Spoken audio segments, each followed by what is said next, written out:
Night Timberwolves in Denver at 19-point They had the red eye game. Man, that was tough. I mean, it's tough on the West Coast. Anthony Edwards with 30 and 10. Julius Randle finishes with 24. Jokic had 24, 8 of 20, however, from the field. Jamal Murray had 30. These are some big lines, big stats. But the game of the night, it ended at 1:25 a.m. East Coast time. Unacceptable. The comeback from 19 down, that alone is crazy. Game 2 in Denver. This feels, I know, Chandler, we said a lot of us were like, this probably is the series maybe most are looking forward to. It feels like a 7-gamer. Yeah, this series and the series that we just talked about, Yep. I think that has the capability of going 6, if not 7 games. And this last night, this was a heavyweight fight. Like, it was just back and forth, like so many big-time plays, so much physicality. I do have a little bone to pick with the referees and the officiating where they have to be consistent. And this game especially, I know there's a little history here. Brothers. I know there's like, it's chippy, but you can't just make up when and where you want to like blow the whistle and be so inconsistent, because then it's impossible to know how you can defend.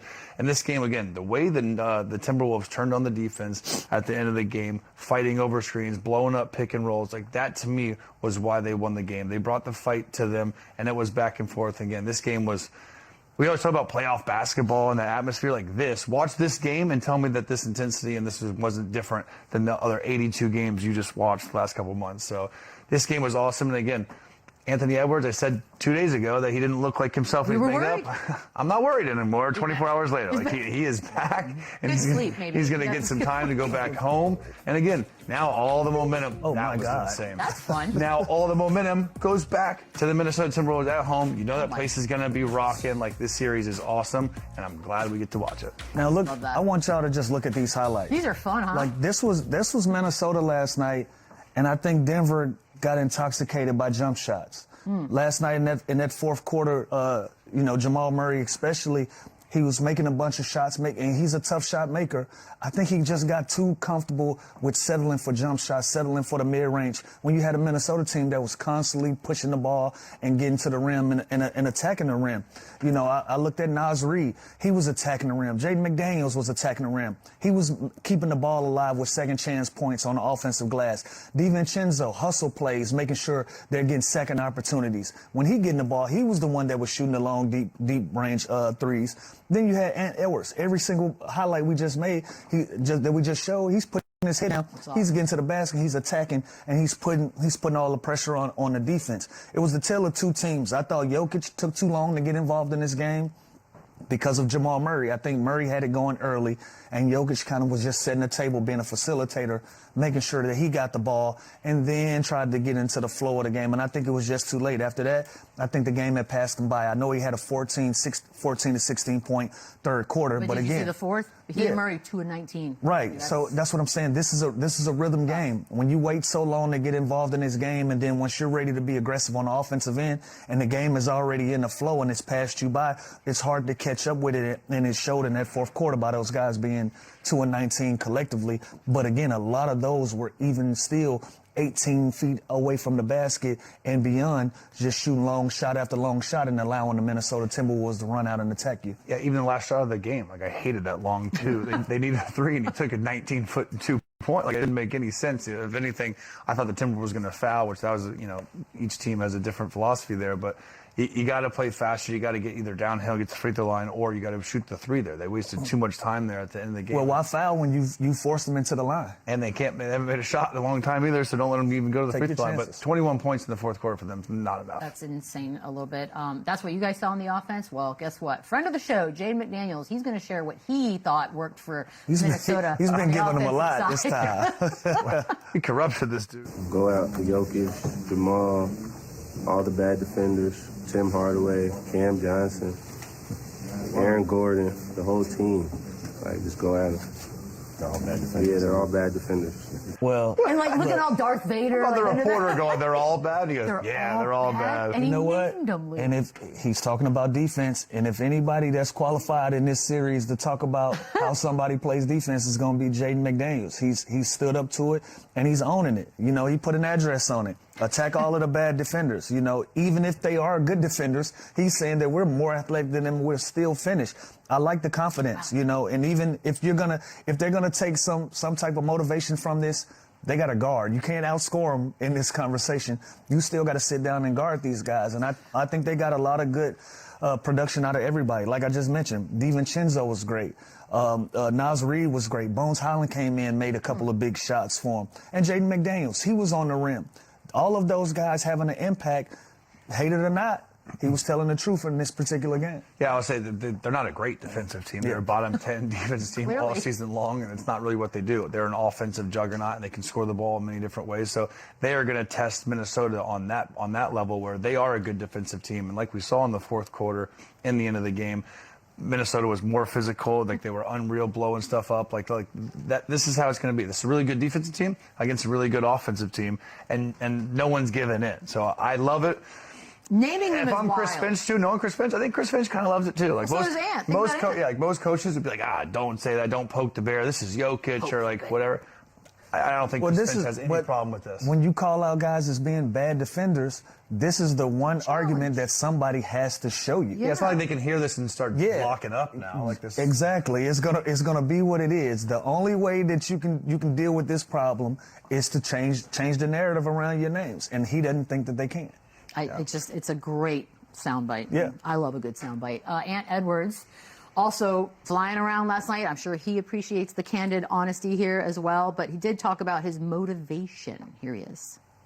I'm just trying to, I just be watching Dwayne Wade clips. He was beat at the rim, so I just be trying to beat at the rim. That's all. Like, people come in the rim, if Rudy ain't down there, I'm trying to beat that. I don't care who it is. So if you come down there and you see Fever down there, I'm going up. So you're not thinking about... I don't give a damn. I'm trying to beat You know what I like Even the most? without The sound, tale I of love two that. teammates. One guy has a collar shirt and a tie on, and the other with a tank top and a hat. I love it, West Side. Imagine you're in a I'm bar with down no for it. sound. That's You know what I love? love it. I love that he somehow threw a little compliment into Rudy Gobert there, He did. who's been just getting murdered the last did a couple lot. of years. Like he's been getting shit on. I love He it. says as long as Rudy's not down there, like he's going at them, and he should. And again, this isn't the strongest defensive team. There's not really shot blockers at the rim for them. Like he's got to keep going downhill. He's the most athletic guy in this series. Him and McDaniels and Julius Randle, again, these are tough matchups for Denver. So they can definitely expose them on the defensive end and make things really difficult for them. If the Nuggets don't score 120, 130 points, they're going to have a really tough time winning this series. By the way, I love the historian. He's watching D-Wade highlights, like just to kind of see what's up. That visual, that's going to stick with me all day, and I'm very happy about it. Can we talk Rudy Gobert? Please. Rudy Gobert gets a lot of sort of punchliney stuff, but last night was not the night to make fun of Rudy Gobert. Like we mentioned, Joker had 2 points in the fourth quarter. He was big, all part of that, by the way. A lot of doubters out there about Rudy Gobert. Even his own coach was adamant afterwards that he wasn't a finalist for Defensive Player of the Year and said that was absolutely ridiculous.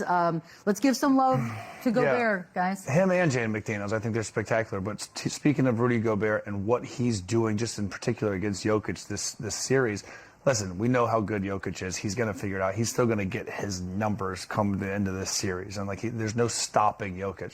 But Rudy Gobert is making it difficult. He's being physical with him. I feel like he's making him settle for these long threes, which he's shooting 21.4% from the 3-point line in this series. And when he went out last night in foul trouble, they kind of had a decision. Do we put Julius Randle on? Do we put Naz Reid on? Do we put Jaden McDaniels on him and trap?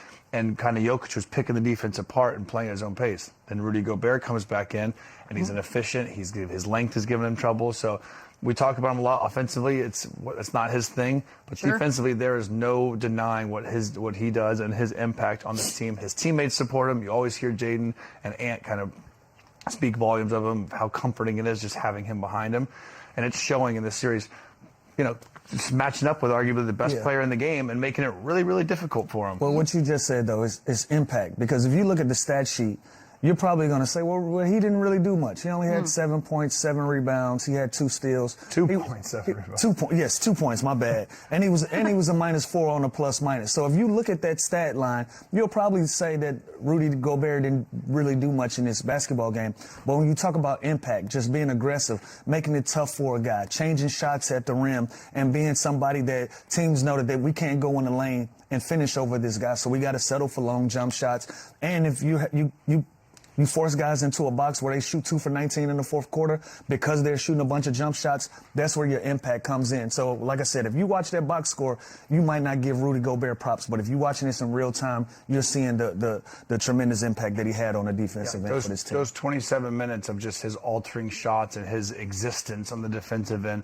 might not show in the box score like Lou's saying, but the impact and the trust and the confidence that this defense has to fight over those screens, to be aggressive and get into passing lanes, it's because he's behind them. Can I ask a question? Like a genuine, it might be dumb, but a guy like Rudy Gobert, right? Defensively, there's nothing you would change. But he's been in the league for a really long time. Can't you work on shots that, and like get one that's yours, offensively? maybe? Yeah. No. Like, there's nothing, you can't make that a He thing? doesn't really have it. No, it don't work like that. Really? And look at this team. You were just born with it? You You're can, not. Look at this you team can with- work on whatever you want to work on. That doesn't mean that we're going to give you the ball enough for it to show. But if you work You know on what it I would long work on enough- about just like free throws, like or like Something maybe like that, just like a catch, basic? hook, like something. But I'm sure he does that. Like he's not. I'm sure he's not just sitting there doing I've defensive just slides. wondered that always. Like, how He is that just doesn't a- have that touch and skill like an offensive-minded player. But think about that. He's Kinda crazy. and he's still impactful Oh, without no. even doing half the ball. No, he is. And his one field goal last night, he put it on Jokic's head too. Well, he was brought in. Remember, they made this team, this Minnesota team,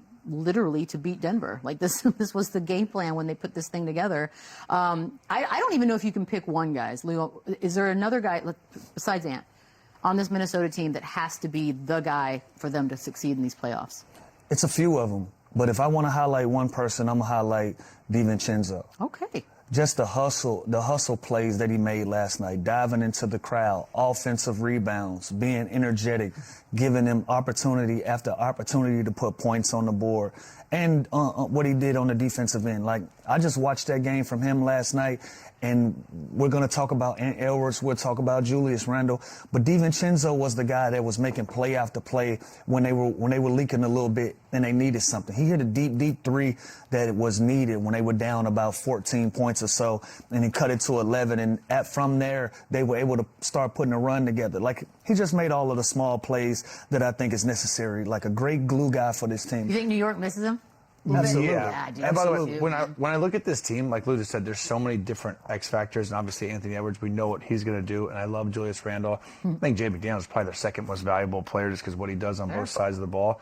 To me, it's Naz Reid. And think about it, his name before, like this guy, he can go small. They're going to go small a lot with him if Rudy's in foul trouble, or if Jokic can kind of start figuring this out and have more, efficiency against Rudy. But this is a guy who can go and get you 30 points in game 3 and can stretch the floor and can make Jokic also guard in a different setting instead of just kind of hiding on Rudy Gobert.